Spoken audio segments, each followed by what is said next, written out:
یہ شاہ صاحب آپ 40-50 سال سے جو ہے سیاست کر رہے ہیں. ابھی 88 کی مجھے پارلیمنٹ میں مجھے یاد ہے موقع ملا ہوا ہے آپ کی وہاں پہ فنانس منسٹر کے طور پہ بھی دیکھنے کا موقع.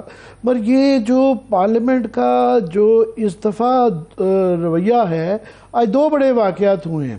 ایک انہوں نے کہا ایاز صاحب نے کہ پی اے سی کے اندر مظاہر علی نقوی جج کا نام لے کے ان کو بلایا جائے اور ان کی تفتیش کروائی جائے پبلک اکاؤنٹ کمیٹی سے. آف کورس ہمارے میں سے کافی لوگ سمجھیں گے، کہتے ہوں گے اگر الزامات ہوں تو تفتیش ہونی چاہیے، مگر ظاہر ہے اس کا ایک اور طریقہ کار ہے. دوسرا انہوں نے کہا کہ جناب ہمیں منٹس جو عدالت نے مانگے ہیں اس کمیٹی کے، وہ جو از خود نوٹس کے اوپر جو قانون کو آمد درآمد روکی ہوئی ہے، وہ ہم نہیں دیں گے. تو کیا کہیں گے آپ ان 2 فیصلوں پہ؟ غلط بات کر رہے ہیں عامر جی، غلط کر رہے ہیں. وہ اس ملک کی اعلیٰ عدلیہ کی بے توقیری کر رہے ہیں اور یہ آئین پر حملہ کر رہے ہیں، یہ آئین شکنی کر رہے ہیں اور یہ بھول رہے ہیں کہ وقت بدلتے رہتے ہیں. ادارے قائم رہنے ہم سب کی ضرورت ہے. آج chief justice Bandial chief justice ہے، کل کوئی اور ہوگا، پہلے کوئی اور تھا.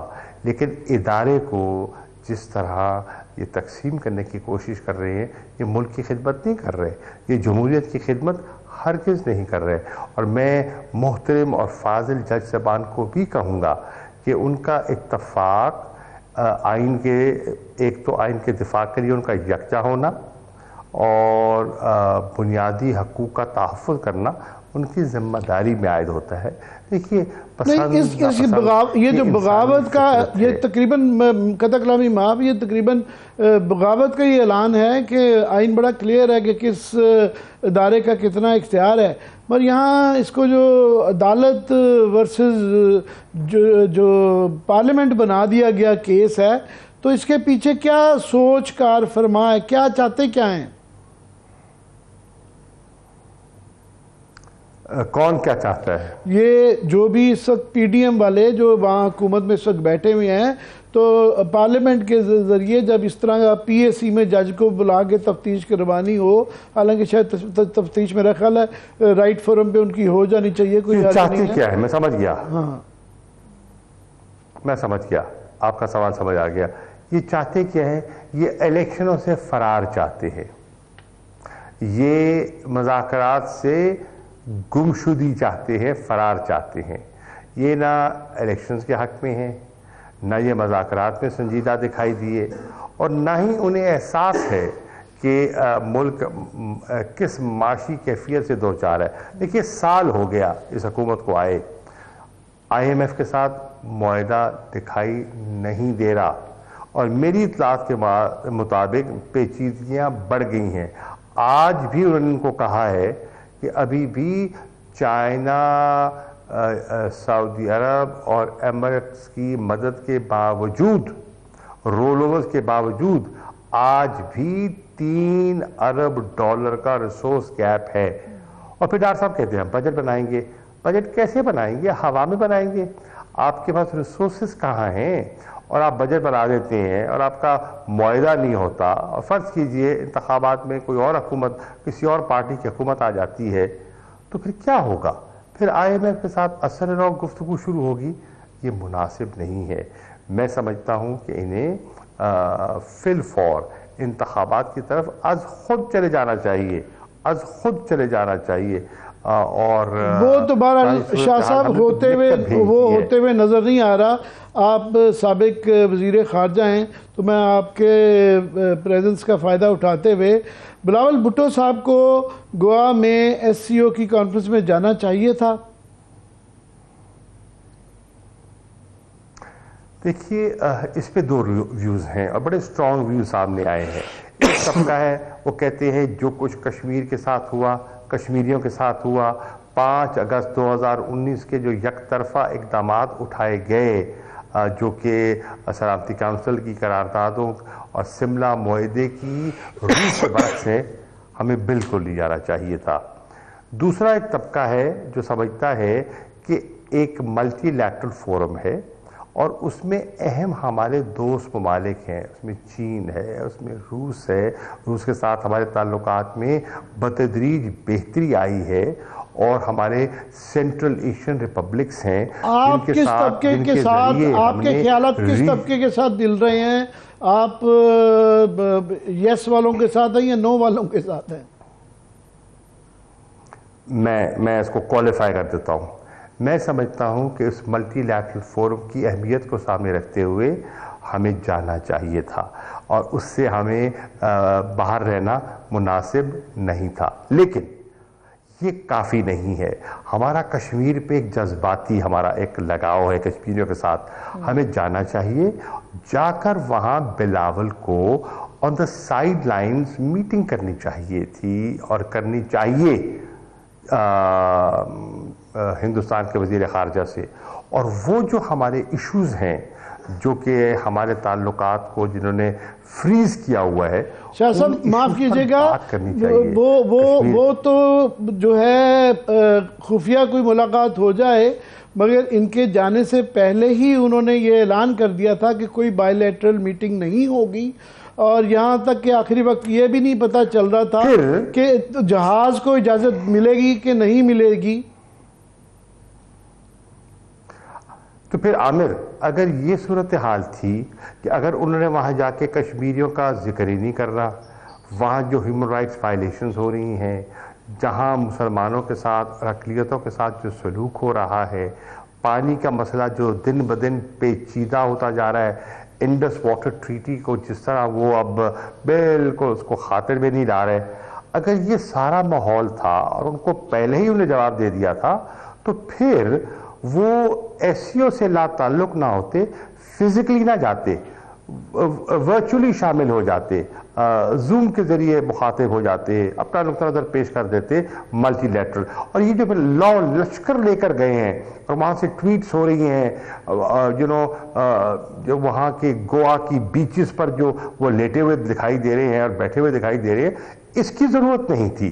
اس سے تو آپ ایک تاثر دے رہے ہیں کہ every thing is normal whereas things are not normal. ٹھیک ہے، تو پھر اگر یہ نہیں حاصل کر سکتے تھے اور اس میں ناکام ہو گئے، تو پھر ایس سی او سے لا تعلق نہ ہوتے، کیونکہ اس میں ہمارا ایک یوریشین جو کنیکٹیوٹی ہے، جو انٹیگریشن ہے، اکنامک سیکیورٹی ہے، شاہ صاحب بڑا آپ کا میں تھوڑا وقت ہے اس لیے میں جلدی پوچھ رہا ہوں آپ سے کہ ہماری طرف سے بڑا متضاد پیغام گیا ہے کہ بلاول صاحب خود فزیکلی چلے گئے ہیں، خواجہ آصف صاحب جو کہ وزیر دفاع ہیں وہ نہ صرف کہ انہیں ورچول میں بھی انہوں نے اپنی ایک پراکسی بٹھا دی، اس نے میٹنگ کی.